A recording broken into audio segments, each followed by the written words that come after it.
In this video, we're going to be taking a look at some of the exercises from section 7.3 on applications of linear programming. Now, in these problems, we're going to be practicing taking a word problem and converting it into a system of inequalities that need to be satisfied and an objective function or objective equation that has to be either maximized or minimized. And the method we're going to be using to find what solution maximizes or minimizes that objective is the method of graphing the system of inequalities, finding the feasible region, and then applying the corner point theorem, which tells us that the best solution occurs on a corner of our feasible region.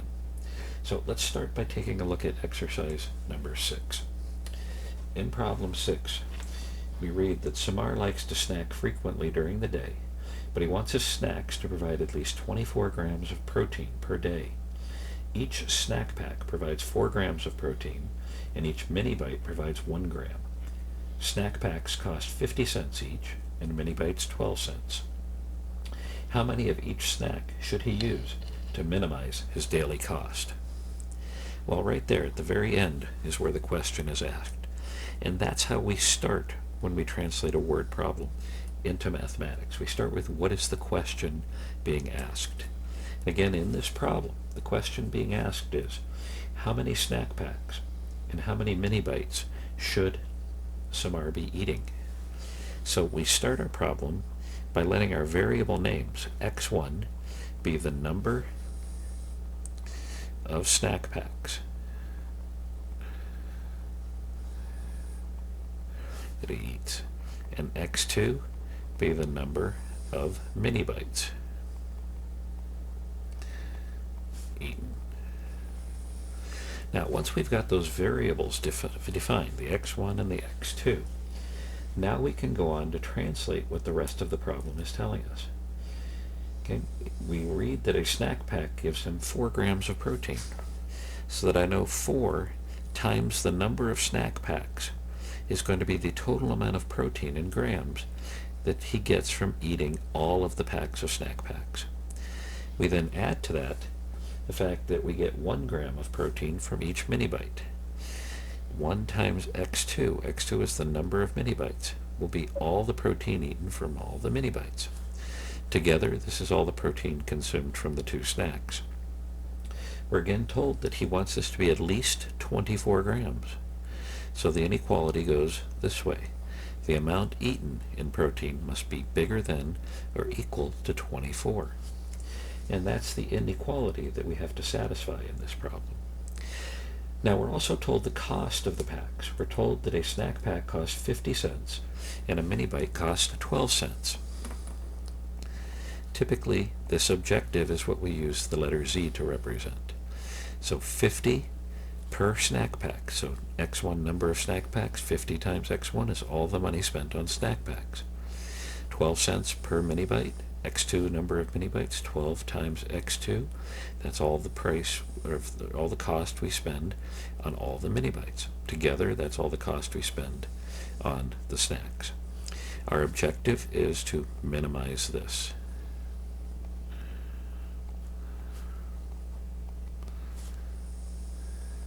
Okay? All right, now the way we do this, and this is a very nice and simple problem, is we only have one inequality to satisfy. So we're going to graph the region that satisfies this inequality. Okay, on these very simple problems, your graphs can be very basic. x1, x2 axis. Now graph the inequality 4x1 plus x2 is greater than or equal to 24. The way I graph that is I think of this as an equation. 4x1 plus 1x2 equals 24, and I graph that line. That line will be the boundary of the solution to this inequality. Now, to graph this line, the easiest thing to do is to simply plot the intercepts. So, for example, we say when x2 is 0, 4x1 is 24, and therefore x1 is 24 over 4, which is 6. So 6, 0 is your intercept on the x1 axis. Likewise, when x1 is 0, 1 times x2 is 24, so that means that x2 is 24. So when x1 is 0, x2 is 24. So that means our intercept on the x2 axis is 24, and our intercept on the x1 axis is 6. We graph the line joining those two. That is the boundary to this solution. Now, one other thing we always remember is the quantity of any item we're solving for can never be negative in these word problems. He cannot eat a negative number of snack packs or a negative number of mini bites. So the variables can never be negative. That means that x1 always has to be positive. It cannot be over here. That's forbidden. Likewise, x2 has to be positive. x2 cannot be down here. That's a forbidden. Okay? Now, when we think about this inequality here, I want 4x1 plus x2 to be at least 24. Simply test any point on either side of this line. For example, test the origin, 0, 0. When x1 is 0 and x2 is 0, the left side is 0. That is not bigger than 24. That means this point is not part of the feasible region, and therefore you can throw it away. And the way we do this shading is we throw away the regions we don't use. That way, what you're left with, this clean region here, this is the feasible region. Okay. And the corners of this feasible region are right here and right here. Remember, you can't be over here, you can't be down here, so the feasible region is bounded here, here, and here. Okay. Now, to find those corners was very simple. They're actually labeled here, 6, and here's 24. So if we simply put a little table here of the corners, this is the point 6, 0. This is the point 0, 24. And what we know is from the corner point theorem, the optimal solution, the solution that either maximizes or minimizes this quantity, must occur at a corner. So if we're trying to minimize 50x1 plus 12x2, that solution is going to occur either here or here, one of these corners. So simply plug in 6, 0, 50 times 6 plus 12 times 0 gives you 300. That would be 300 cents or $3 that it would cost to eat 6 snack packs and no mini bites to get the protein that he wants.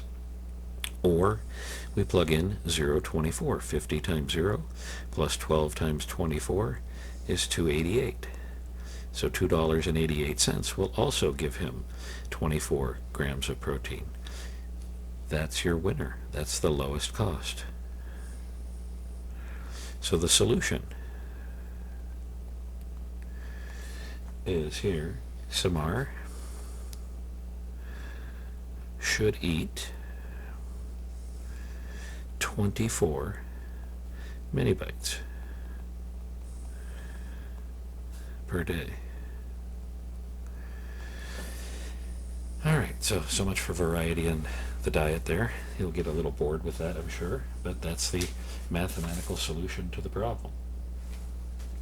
Alright, let's take a look at another rather simple problem. We'll take a look at problem number 10.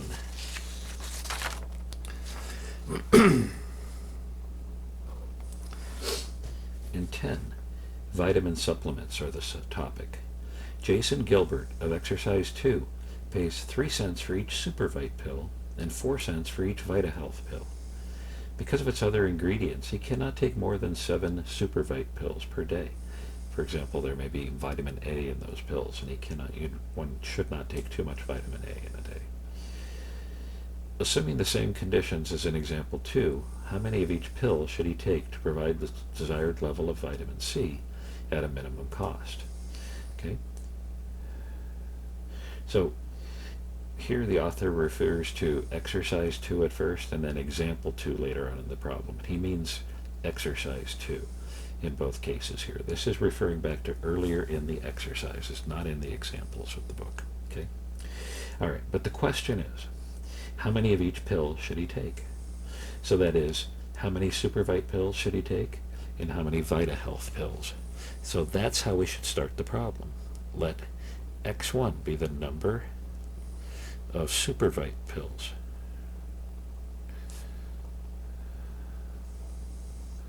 That are taken.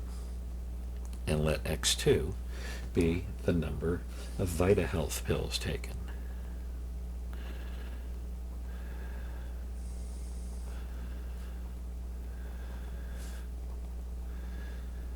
And this is really the critical step of any word problem, is clearly and simply defining what your variables represent. Because by far the hardest problem people have in dealing with word problems is understanding how to translate those word problems into the math. Into mathematical equations, the translation rests upon knowing clearly what your variables represent. So now we're told that we pay 3 cents for a SuperVite pill, 4 cents for a VitaHealth pill. So I know my cost. Again, this is going to be our objective, so we're going to represent this with a Z. 3 cents for each of the SuperVite pills, 3 times X1 number of SuperVite, plus 4 cents times the number of VitaHealth. That's our cost function, and we wish to minimize this.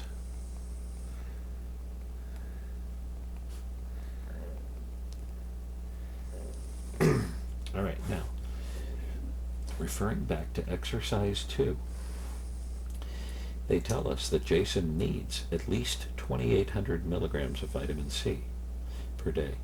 A SuperVite pill will give him 250 milligrams. A VitaHealth pill will give him 350 milligrams. So that is 250 times the number of SuperVite pills will be all the vitamin C he gets from all the SuperVite pills, plus 350 times the number of VitaHealth pills. That's all the vitamin C he gets from all the VitaHealth pills. Together, that's how much vitamin C he intakes in a day. And this has to be at least 2,800. So the amount he takes in must be bigger than or equal to 2,800. This is another point where people often get confused. They run the inequality the wrong way. This is the amount he's consuming. It depends on how many pills he takes of each type. That's the amount of vitamin C he consumes. This is what he needs as a minimum. The amount consumed must be bigger than the minimum amount he has to take in a day, okay? All right. Now, I'm going to graph the feasible region based on this. Again, just like before, if you turn this into an equation, that gives you an equation to graph as the boundary of the feasible region. And now to graph this equation, what I'm going to do is simply use my calculator to find the x1 intercept and the x2 intercept. So I say when x2 is 0, 250 times x1 is 2,800. So 2,800 divided by 250 gives me the x1 intercept of 11.2. And when x1 is 0, 350 x2 is 2,800. So that means that 2,800 divided by 350 is my x2 intercept of 8. Okay? And again, on these very simple problems where we really have only one inequality to satisfy, graphing the feasible region is really very easy. There's my x1, x2 axes. I go to 11.2 on the x1. I go to 8 on the x2. And I draw the line.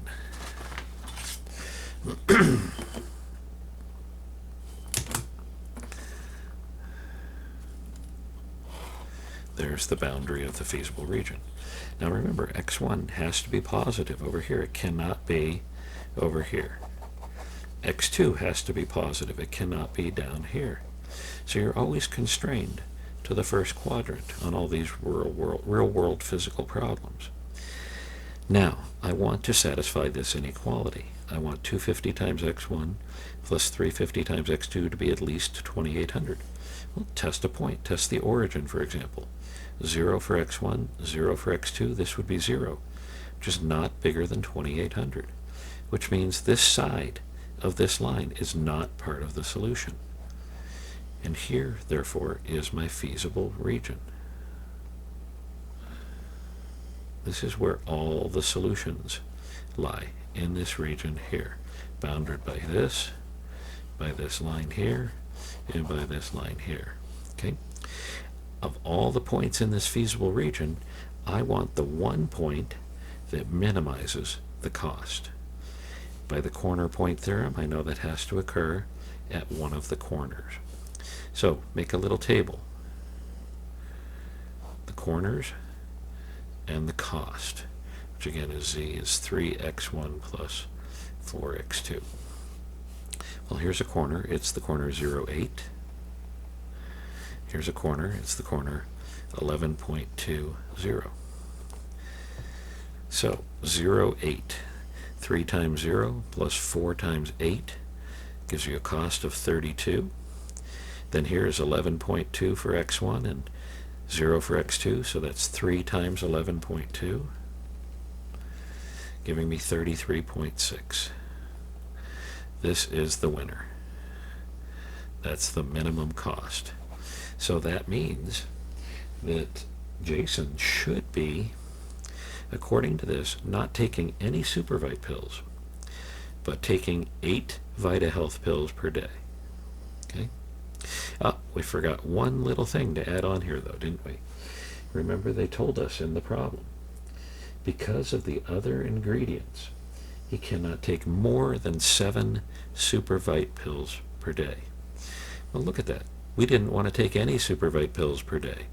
So when we add that constraint, the number of SuperVite pills cannot be more than 7.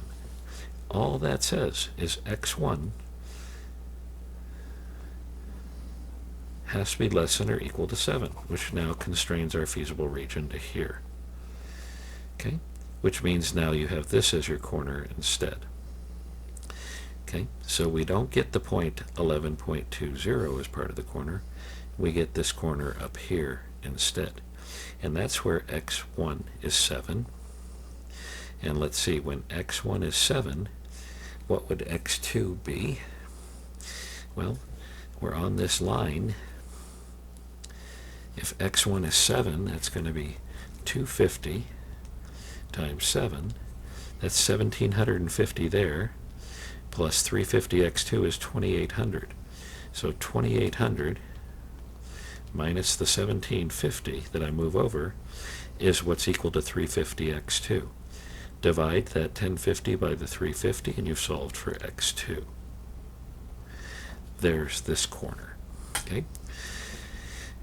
All right, now evaluate this here. 3 times 7 is 21. 4 times 3 is 12. Those add up to 33. This is still the winner. This is the best solution. Okay? All right. Let's try another problem.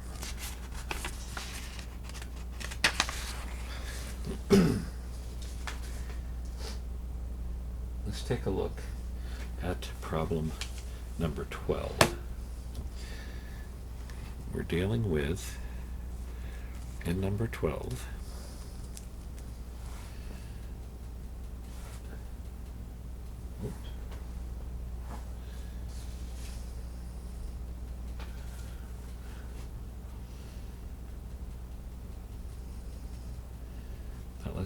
let's take a look at number 14, I think would be more interesting. Number 14,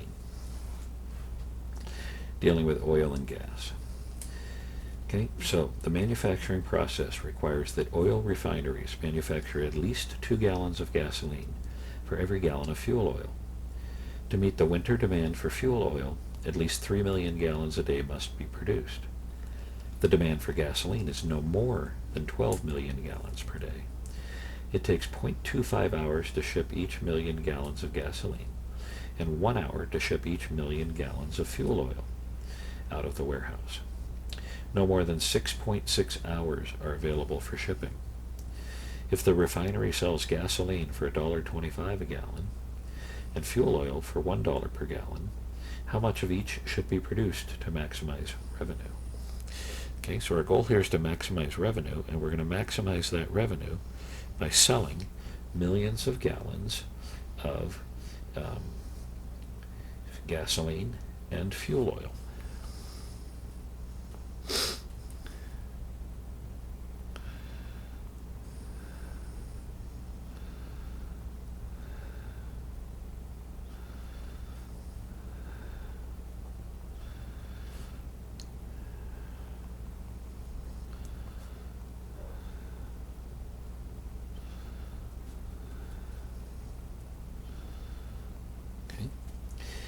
And again, the revenue that we get for this is $1.25 per gallon from the gas and $1 per gallon from the fuel oil. So the revenue is going to be $1.25 times the millions of gallons of gas plus $1 times the millions of gallons of fuel oil. And now this is measured now in millions of dollars, right? Because X1 represented 1,000,000 gallons of gasoline per every unit. And X2, every unit represented 1,000,000 gallons of fuel oil. Okay. All right. Now the constraints here. The manufacturing process requires that oil refineries manufacture at least 2 gallons of gas for every gallon of fuel. Okay. So the gallons in gas must be at least twice the gallons in fuel oil. That means X1 has to be at least twice as much as X2. And there's your first constraint. There's another type of constraint that it's very easy for people to confuse. So again, think about this. Okay, we have to manufacture at least 2 gallons of gasoline for every gallon of fuel oil. That means the gallons of gas has to be at least twice as much as the gallons of fuel. And that's what this is representing here. To meet the winter demand for fuel oil, we must produce at least 3 million gallons. So fuel oil, X2, must be at least 3 million gallons. The demand for gasoline is no more than 12 million. So gasoline, X1, is less than or equal to 12 million. Okay. Finally, it takes 0.25 hours to ship 1,000,000 gallons of gas. And it takes 1 hour to ship 1,000,000 gallons of fuel oil.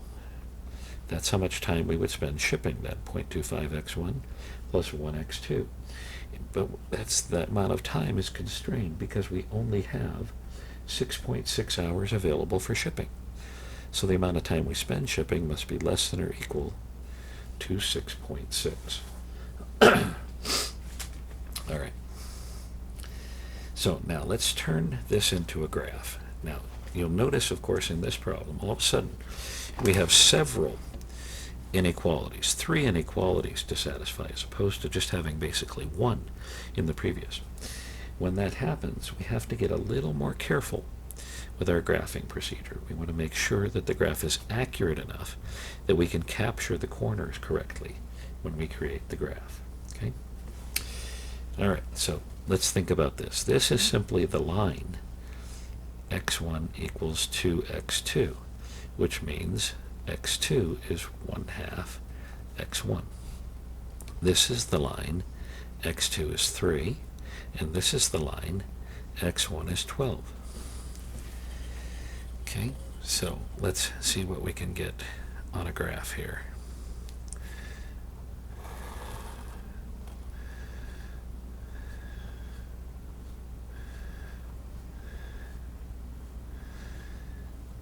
If you have graph paper, you should use it. It'll make your life easier for this.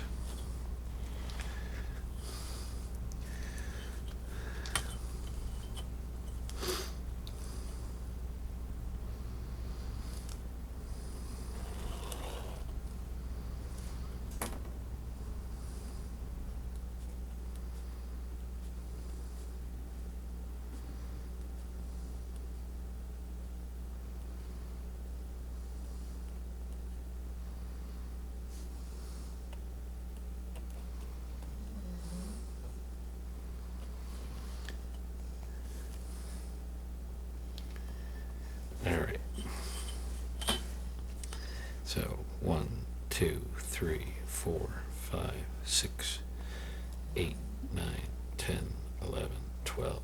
1, 2, 3, 4, 5, 6, 7, 8, 9, 10, 11, 12. All right.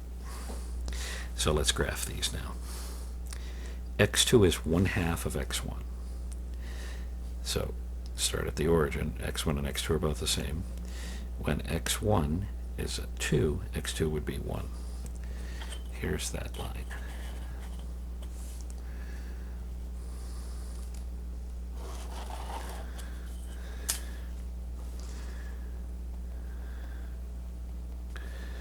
Then we have the line x2 is 3.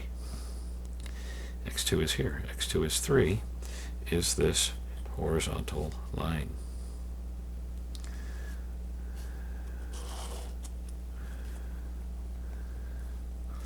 And then we have the line x1 is 12, which is this vertical line.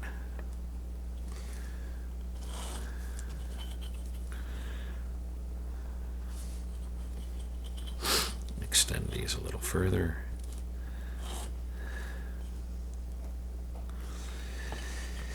All right, now let's apply the constraints. For this first one, x1 has to be bigger than or equal to 2 times x2. So test it here. Say it x1 is 3 and x2 is 0. x1 is bigger than 2 times 0. So this is part of the solution for this inequality boundary. And that means you're throwing away everything on this side of that slant line. That satisfies the first inequality now. Okay. The second inequality, x2 is bigger than or equal to 3. So x2 cannot be less than 3. That throws this part away down here. That satisfies the second inequality. x1 has to be less than or equal to 12. x1 cannot be on this side of 12. That satisfies the third inequality. And therefore your feasible region is this triangle shape here. And it has 3 corners to it. All right, let's list the corners.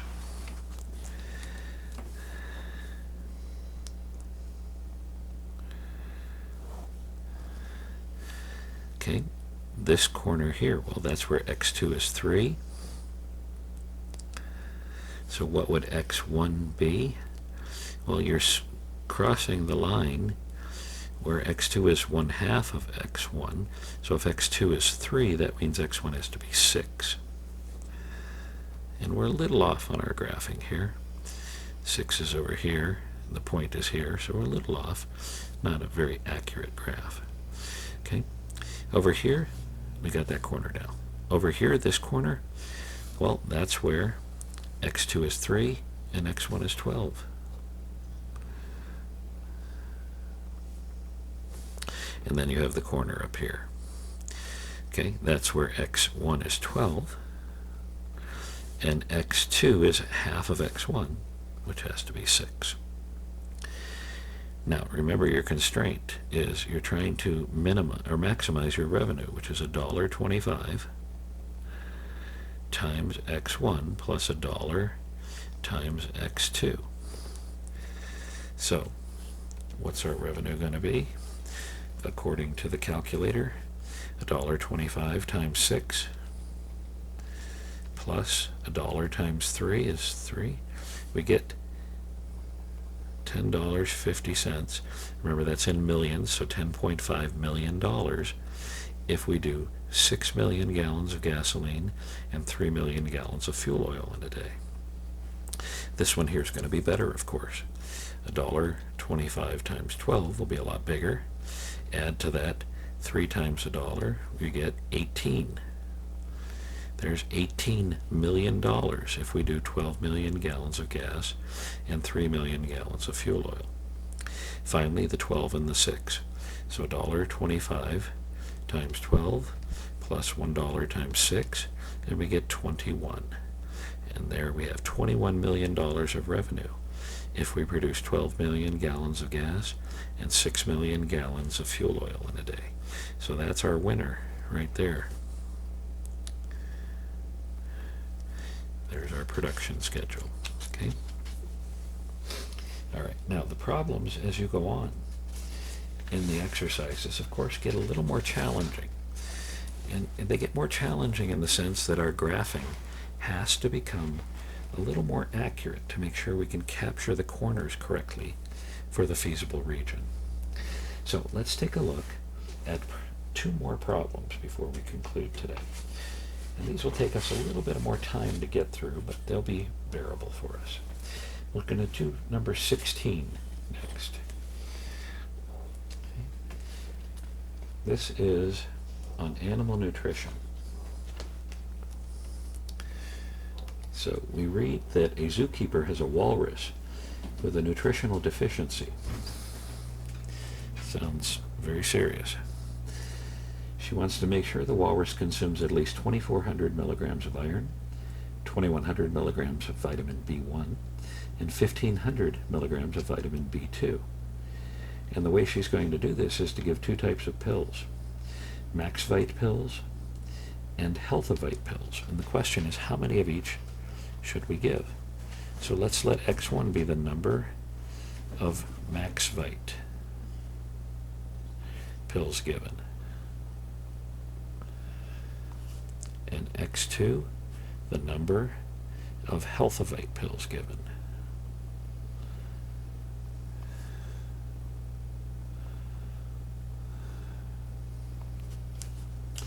Okay, and of course her big concern is that the MaxVite pills cost 6 cents and the HealthaVite pills cost 8 cents. So the cost function that we're concerned about is 6 times X1 plus 8 times X2, and we want to minimize that. Okay. All right. Now again, the constraints are the following. Okay. We need to get 2,400 milligrams of iron into this walrus. And the way we're going to do that is by the MaxVite pills having 400 milligrams of iron in each pill, and the HealthaVite pills have 100 milligrams of iron in each pill. So 400 times the number of MaxVite plus 100 times the number of HealthaVite pills, that's the amount of iron in milligrams consumed from all the pills. That has to be at least 2,400 milligrams, bigger than or equal to 2,400 milligrams. Okay. Now, the second constraint, and here's where I'm going to switch colors to try to keep track of things a little better. The next one is for vitamin B1. Our walrus needs 2,100 milligrams of B1 in a day. Okay, the MaxVite pills have 100 milligrams of B1 each. The HealthaVite pills have 150 milligrams of B1 each. So 100 X1 plus 150 X2, that's the amount of B1 consumed in a day from the pills, and that has to be at least 2,100 milligrams. Finally, we have to concern ourselves with B2. The walrus needs at least 1,500 milligrams of B2 in a day. The way that's going to be consumed is from the MaxVite pills. We get 50 milligrams of B2, so 50 times X1. From the HealthaVite pills, we get 150 milligrams of B2. The amount of B2 consumed, again, has to be at least 1,500 milligrams. So there's our system of constraints. Okay. Now, these are the three inequalities that I'm going to be graphing as lines. This first one, again, I'm going to graph it as 400 X1 plus 100 X2 equals 2,400. So I need to find the intercepts of that. When X2 is 0, 400 times X1 is 2,400, means X1 is 2,400 over 4, which is 6. And when X1 is 0, 100 times X2 is 2,400, so X2 is 2,400 over 100, or 24. Those are the intercepts for my black line. My red line, 100 X1 plus 150 X2 is 2,100. Find the XY intercepts, or X1, X2 intercepts of that. When X2 is 0, 100 X1 is 2,100, so X1 is 21. When X1 is 0, 150 X2 is 21, so X2 is 2,100 divided by 150, or 14. My blue line, 50 X1 plus 150 X2 is 1,500. When X2 is 0, X1 is 1,500 divided by 50, which is 30. When x1 is 0, x2 is 1500 divided by 150, which is 10. Those are the x1, x2 intercepts of the blue line. And so I need to create a graph that's going to have all these intercepts on it. Before I actually start to create the graph, I look at the intercepts and I say, okay, what's the biggest x1 that I'm going to have to plot? 6, 21, 30. 30 is the biggest, okay? What's the biggest x2? 24, 14, 10. 24 is the biggest x2. So that means when I make my scale, I'm going to have to make sure that I can contain a height of 24 and a width of 30 on this scaling. All right.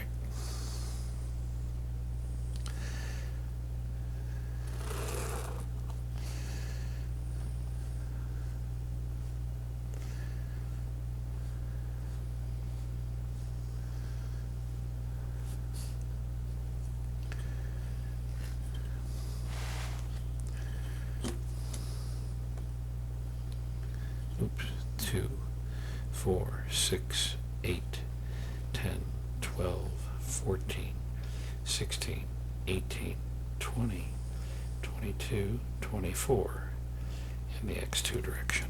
Okay. In the x1 direction,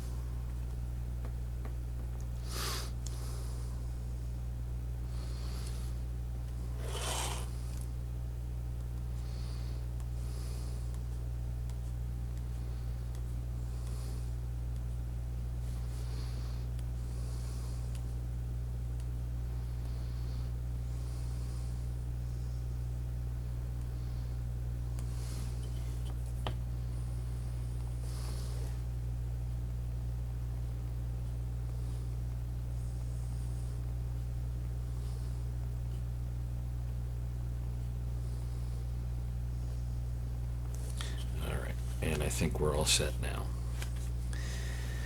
All right, so let's graph this first line. This is the line that has the intercepts 6, 0 and 0, 24. So 6, 0 is here. 0, 24 is up here. And here's our line.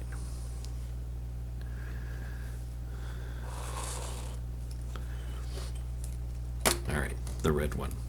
21, 0 is here. 0, 14 is here.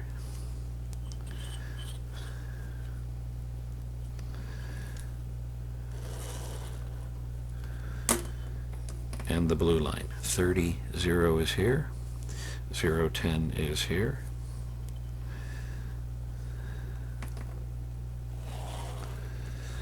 And we've got the three lines graphed. Okay. Now, let's graph the inequalities. We want x1 and x2 to be at least 1500. So if I trust the origin 0, 0, that does not satisfy the inequality. And that means for the blue line, I throw everything down here away. For the red line, test 0 and 0. That's not going to be bigger than 2100, so 0, 0 is not part of the solution set. Shade this side. For the black inequality, test 0, 0. 0 is not bigger than 2400, so this side of the black line gets thrown away as not part of the feasible region. So here's your feasible region.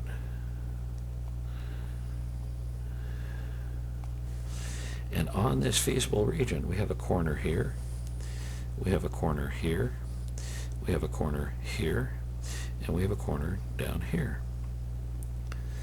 Now, let's list the corners right here.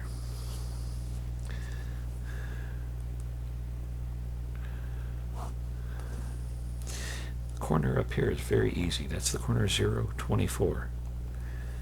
Likewise, the corner here is easy. That's the corner 30, 0. These corners here, they require just a little bit of work. Okay, the way we have to go about finding those is we say this corner here is the intersection of the black line and the red line. So I have to take the black line, 400x1 plus 100x2 is 2400, and the red line, 100x1 plus 150x2 is 2100, and I have to solve that system. And when I solve this system, the solution that we get for that is going to be the point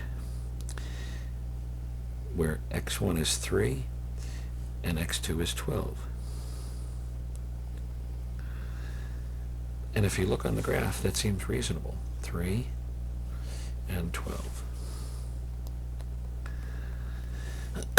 All right. Now this point here is the intersection of the red line and the blue line.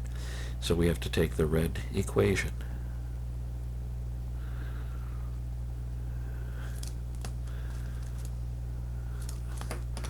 and the blue equation.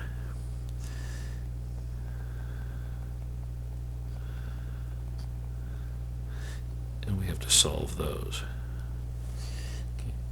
And the solution we get from this is 12, 6. And if you look, that looks reasonable to be 12, and that looks reasonable to be 6. So I think we did that correctly. And there we have all the corners. Now, our goal, again, is to minimize this cost function, 6x1 plus 8x2.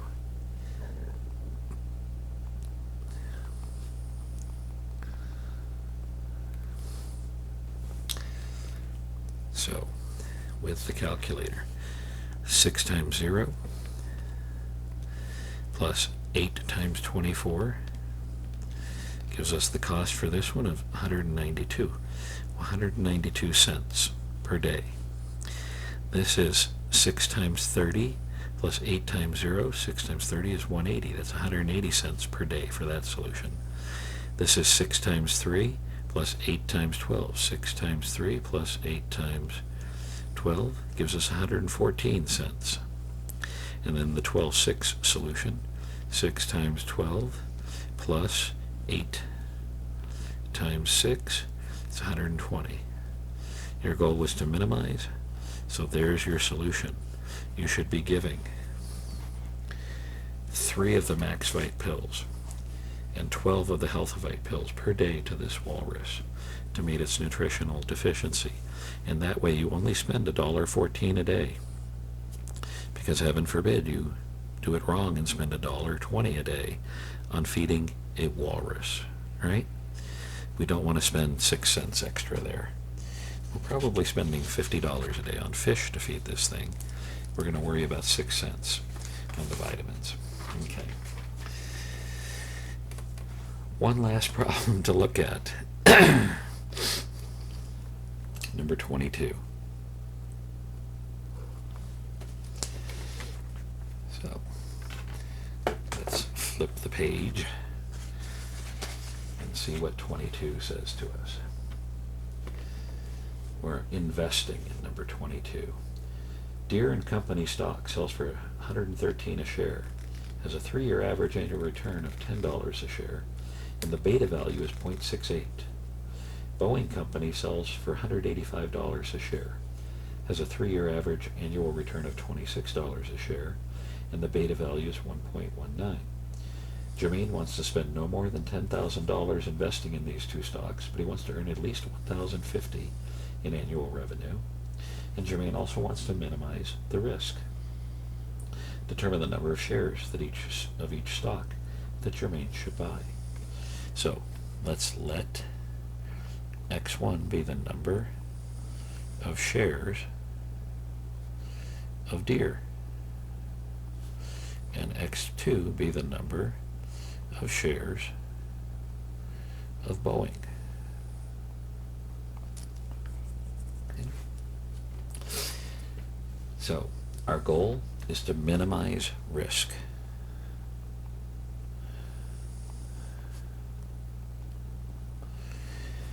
While still maintaining that we've invested no more than $10,000 and that we get at least $1,050 annually in return. Okay? And the measurement of risk that's being used here is the parameter called beta. They tell us that the beta is 0.68 for Deere and 1.19 for Boeing. So that means 0.68 times the number of Deere shares plus 1.19 times the number of Boeing shares is our measure of risk. That's our total risk from this investment. The cost per share, 113 for Deere, 185 for Boeing. So 113 times the Deere shares plus 185 times the number of Boeing shares, that has to be no more than the $10,000 that we're constrained to investing. Okay? And the 3-year average annual return, $10 per share for Deere, $26 per share for the Boeing. We want that to be at least $1,050 being returned to us. Okay? All right. So only 2 inequalities to work with here. I'm going to do them both in black to keep it simple. This is the line 113x1 plus 185x2 is 10,000. And this is the line 10x1 plus 26x2 is 1,050. Solve for the intercepts on this. So let's see, when x2 is 0, x1 is going to be 10,000 divided by 113, which is about 88.5 roughly. Close enough for our work. And when x1 is 0, 185 x2 is 10,000, so x2 is 10,000 divided by 185, or 54.05. Similarly down here, when x2 is 0, 10x1 is 1,050, so x1 is 105, that's 1,050 divided by the 10. And when x1 is 0, 26x2 is 1,050. So that means that when x1 is 0, you get 40.38 for the x2. All right, so let's graph this thing. Again, I try to be fairly accurate.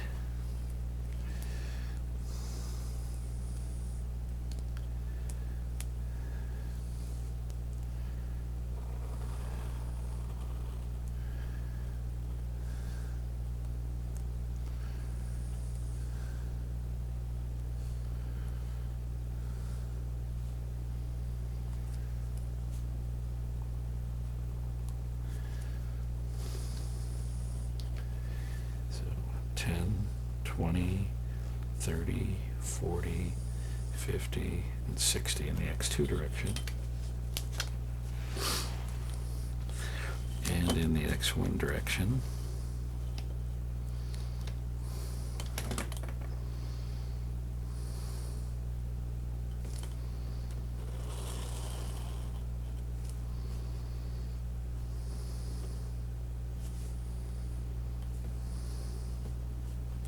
let's do this. 10, 20, 30, 40, 50, 60, 70, 80, 90, 100, 110.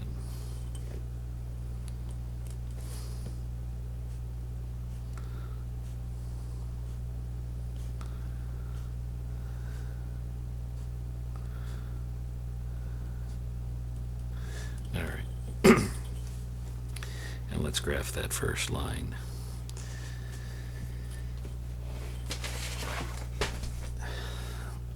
The intercepts being, again, 88.5 on the x1 axis and 54.05 on the x2 axis. So about here and about here.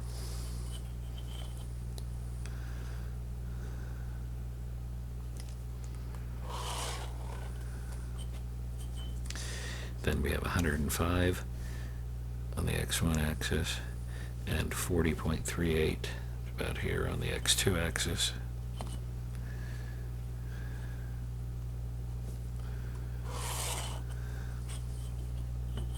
And now for the shading. On the first inequality, try x1, x2. x1 and x2 less than or equal to 10,000. For that first inequality, this is the feasible region. So I'm shading above, and that's this line here.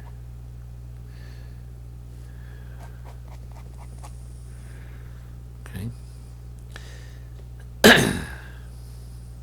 For the second inequality, test x1, x2. x1, x2 is not bigger than, when those are 0, is not bigger than 1050.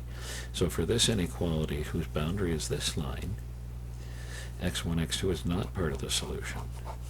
And so we throw that away. And so your feasible region is this triangle up here. And this triangle has 3 corners to it. One here, and one up here. So let's list the corners. This corner here, that was 40.38 on the x2, and x1 was 0. This one up here, x1 is 0, and x2 was 54.05.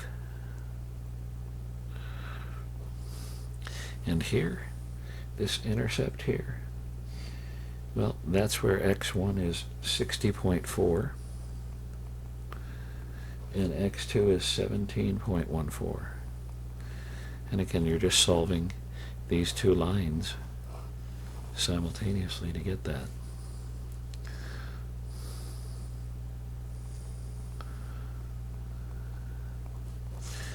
Now, again, our goal was to minimize the risk as measured by this parameter called beta. So this 0.68 x1 plus 1.19 x2 has to be calculated for each one. 1.19 times 40.38 gives us approximately 64.31 as our total beta. For this point here, oops, I got that backwards. That's 48.05 for our total beta. This one here is 64.31. And when I plug this one in, 61.46. This is our winner, our minimized beta. So that's the investing we should do. We should buy 40.38 shares of Boeing and don't buy any shares of the Deere. All right, so there you have it. A series of exercises from 7.3. I hope that these examples have helped you to understand a little better what you're doing in this section. And once you do understand this, then you're ready to go on to the simplex algorithm, where we learn how to solve these types of problems without graphing. And the main reason we want to do it without graphing is we want to be able to work with more than 2 variables. You can only use an x1 and an x2 when you're creating a graph. So we want to be able to do 3, 4, 5 variables and so on. And that's why we need an algorithm approach to this. All right, good luck, and as always, if you have any questions or concerns, don't hesitate to send me an email so that I can respond.